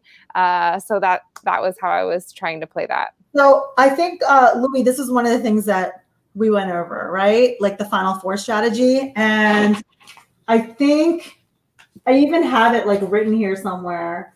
So like I have, like, for example, I had little like Post-it notes with like what you're supposed to do on certain rounds. Kellen, did you know that? Like I had these little like, oh, check this out. This one's for you, Kellen. I had this little Post-it note on, if it's this round, this is what you're supposed to do. Karishma, please tell me you wrote down some of the stuff that I DM'd you. I sent you that huge list. I just gathered up because that's not like when people give me how am I supposed to use this? I'm trying to figure it out quickly. So I just turned into my like lawyer in me. So yeah, with an ally, vote with them. Not with an ally, sabotage them. But anyway. Kellen, I'm curious. You said a lot during this round. I want to go to the final 2 with someone and talk it out with them. And then you vote out Kelly, who I feel like was the biggest person to, argue against. So what did you mean by that? Oh, I was saying, like, Kelly, if you stay in the game, like, I'm somebody who wants to take Kelly to the end. Like, Kelly, don't drag me. I was like trying to get Kelly to be, and I noticed I did watch that part back. And I was like a little bit tipsy. What I meant was like, if I'm going to go and win, I think I said I'm going to fucking win. But what I should have said clearly, what I meant was like, if I'm going to the end, I want to go up against Wentworth. And so I was trying to get her to think like I would you know, if she doesn't vote for me, there's a chance, you know, that I don't know, which doesn't really work in the drag round, but at the time, that's what I was thinking was I don't want Kelly to turn this to target me. Yeah, and I figured who the Final Four strategy of threatening somebody, the whole like Final Four threat strategy thing. That's all I knew. I didn't expect to get to Final Four, so I didn't. All I knew was at Final Four, you threaten somebody. That's it. That's all I had written for Final Four. I thought Kelly knew that. So watching her game to that point, I knew she also learned the game. You know what I mean? Like learned it the way I learned it. So, and no offense, Kellen, I wasn't sure whether you would do that. And I was pretty sure Abby wouldn't do that. So I wanted to be the first to threaten before Kelly did, because Kelly would have slit my throat. So that was the one thing. And, you know, watching it, I thought about it. I was like, oh, maybe this wasn't for this group the best strategy to say. And that I messed up, because my thought process was the way you did it in any normal sequester mini, you would have won the game, right? Because the person who gets voted out fourth usually says, okay, I'm going to drag the least deserving player at 3. So the final 2 is the best for the audience. That's how it works in every mini. I didn't expect, you know. I think that I agree in a regular mini, Karishma would have made final 2, but because she was more vocal and she said, I'm voting Wentworth, and the pressure was on Kellen to make that decision. And she wasn't vocal or like upfront about it. Like, Kellen, I didn't know you were voting until the votes were out. I don't know. That's how I saw it. Yeah, I don't think it mattered, right? I mean, it was like, I thought Karishma, in my mind, Karishma's voting Wentworth. I thought even Abby would probably go that way. And I didn't think that anyone was dragging me at that point. I was really feeling like I was sitting pretty, and maybe I was cocky at that point, but I thought I was not getting votes, and I didn't think I was getting dragged. So the Final Four worked for you very well, the way it was set up. You had 2 really big personalities who were going at each other and talking the whole time. And then you had Abby, who, as Louis said in a regular sequester mini, maybe Wentworth would have made the final 2, you and Karishma, if we're thinking about like games. And I love Abby, but you know, who was like pushing strategic moves. But I thought you were in a perfect position, and I don't think that's arrogant to say, like, own that you killed it up to that point to set it up well. Yeah, it was the best ideal. And like when Karishma and Kelly started getting heated, I was like, yes, this is the. Yeah, I was like, okay, all right. Mean like back into the bush. It's so nice in sequester when there are moments when you can just kind of let people go at each other, and you can just kind of sit idly by. It's so nice. Dash, you're basic. I had to go for it because I had, in my opinion, very little chance of beating Wentworth at the end. Like Kellen said, her gameplay in games like this, it's like butter. She's a master. She's so good that the jury and the people who were on that jury, especially, still feeling maybe a little bit smarted by, or like a little bit, what's the word when you're smart? Well, just still a little bit me, maybe. I had no chance for me to win against Wentworth. Yeah, who would you have dragged? Yeah, people want to know who both of you would have dragged. I think I would have dragged Abby. I would have had Karishma and Kelly get to duke it out. I would have been a toss-up between Abby and Kelly. And for the only reason is that I was not working with Kelly at all throughout the game. Not even we weren't working together. Whereas I did work with Kellen and I did work with Abby. And the only reason I would have considered dragging Abby is for the reason Kellen said. Yeah. Well, at 4, Kelly was eliminated, and Karishma, you were unfortunately dragged, which was very divisive amongst the viewers. But that brought us to the final 2. And Kellen, you were crowned the winner by a vote of 6-1. The final 2 had some very interesting, very fun moments. We had someone in the final 2 completely leave and just go, and had to be reminded to come back. Yeah, you have the picture that I sent you. Oh gosh, we have the moment where Abby Maria thought Jamal made it to final 3 with them, with you two. Yeah, that was great. Vote me because purple. So many good moments. Social. What was your big move? Social. It's great. Like the knock for all the wrong reasons. She got a knock on the door, and apparently it was security because she was making too much noise in her apartment. Wonderful. She said she had the windows open, and so she was just like blaring. Apparently she had her video and the stuff like on so loud, plus she was yelling. So yeah, the security guard came and told her to be quiet. Ellen, can I ask, can you name a female scientist? Amelia Earhart. You know, she actually has like a chemistry degree. Somebody told me. So she actually was a scientist, but Satya was the first person that did come to my head. I think just from Cognion. I should have said that. I know. I think after I was like, they let her work in a nuclear, and I just like thought of that immediately. But I thought she wanted. I thought she was saying besides herself, like name a famous woman scientist. I didn't know the answer could just be her. So. I feel like. Oh, sorry. Go ahead, Karishma. No, I was saying I thought she was looking for her name. Oh, I'm sure she was, but well, I'm not sure, but I'm guessing she was. But it made me like really realize I was looking up today and couldn't find a charity organization. So if anyone knows one, tweet it at me. I'm looking for charity organizations that works with like women in science, because a lot of people I've seen on Twitter and stuff said that they couldn't come up with people off the top of their head anyway, and that's screwed up, and we should change that. So if there are any nonprofit organizations that support women in STEM, please send them to me, and I'd love to support it and study. And hey, I think this was the first time we had an all-female, and fact check me on this, Final Six. Like, hell yes. It was awesome. It was so fun to watch you all steamroll the game. It was and great. I want to see one of y'all come back for the all-female mini, which is coming up for sure, in my mind at least. That would be awesome to do an all-female game. I would love that. I wish Survivor would do that. Would do like not like Bachelor, just like all identifying as genders, one or the other. So I know that, Kellen, we spoke briefly before the show. Some people were asking in the chat, you will not be returning for the Winners at War. No. We have to keep in mind how crazy of a time zone difference Kellen is in, and how taxing this is. And it makes complete sense with it being already a week later that she won't be coming back. But would you or Karishma ever in the future consider potentially playing another mini again? Karishma, you told me you would, so I want to hear the same answer on here. Yeah, I'd consider it. It would have. It's a huge time commitment, but for sure. I mean, if the timing works out, yeah. I would definitely consider playing again. Maybe once I'm back to the States and can play not through the entire night.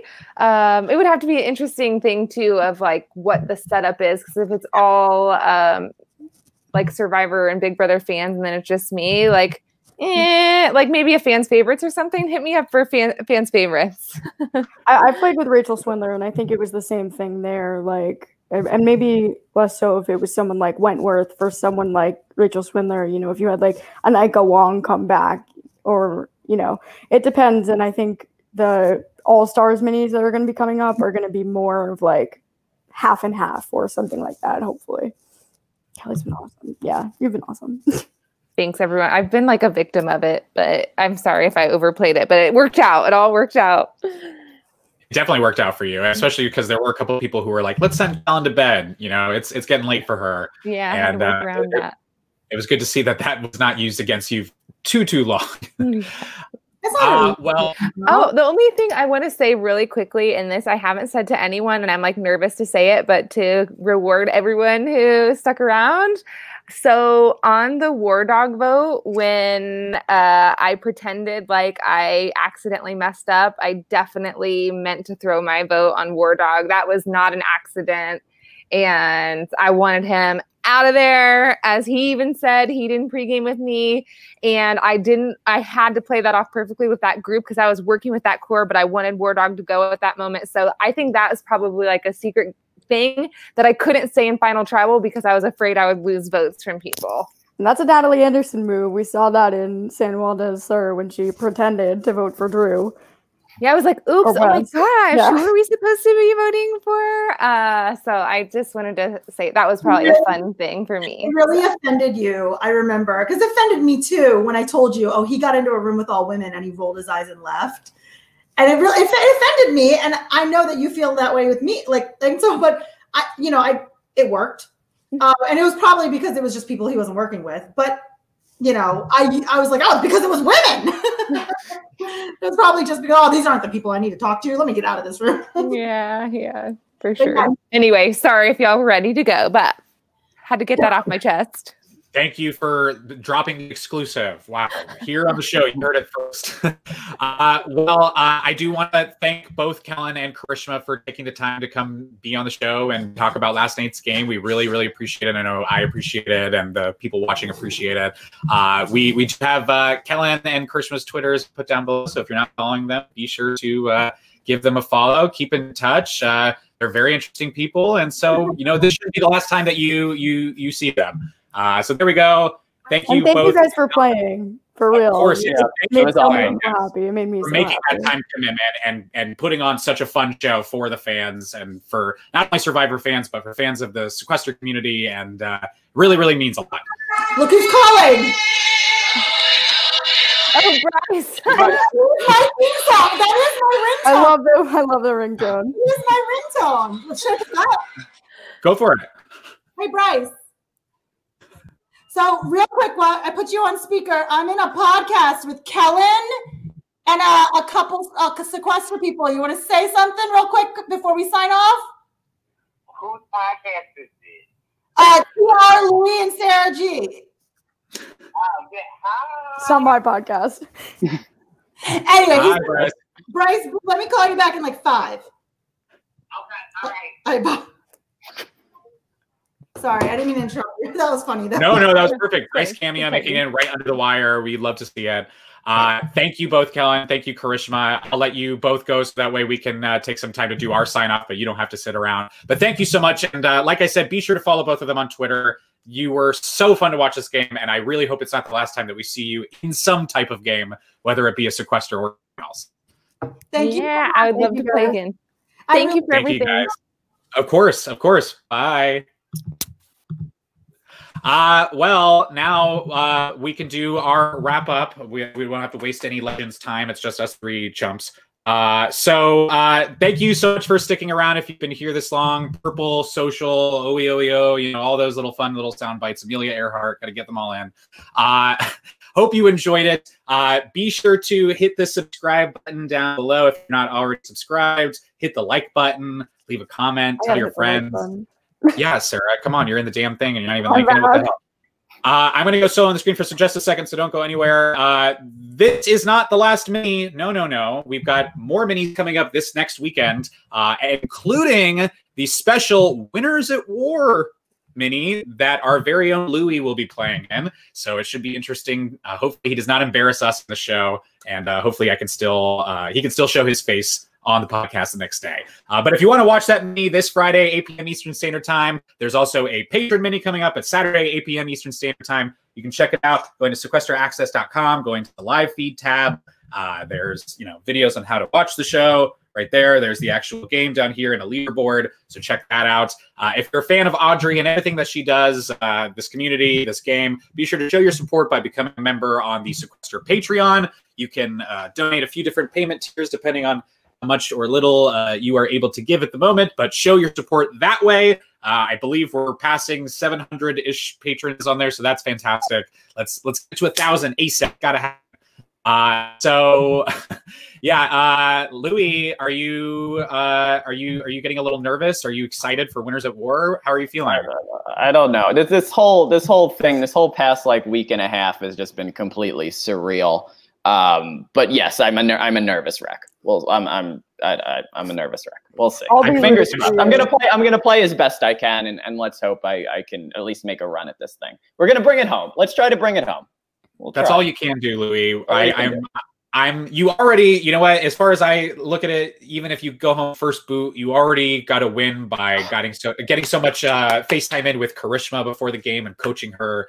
That's what I said. Regardless, now I don't feel as bad because it it warmed my heart to be able to help her and then like see it play out and see how well she did. It was really great. She played such a phenomenal game, and even if I could, contribute one iota to that, I'm really, really proud of that. So I think it was multiple iotas, and an iota goes to you, Sarah, and iota goes to Brent and everyone else who from the Sequester community was able to offer up some words of advice to all of our Survivor players. So if you are in the Sequester community and someone reached out to you and you helped them, thank you, because hey, you all had a small part in making this one of the best minis that we've had. So it was fun.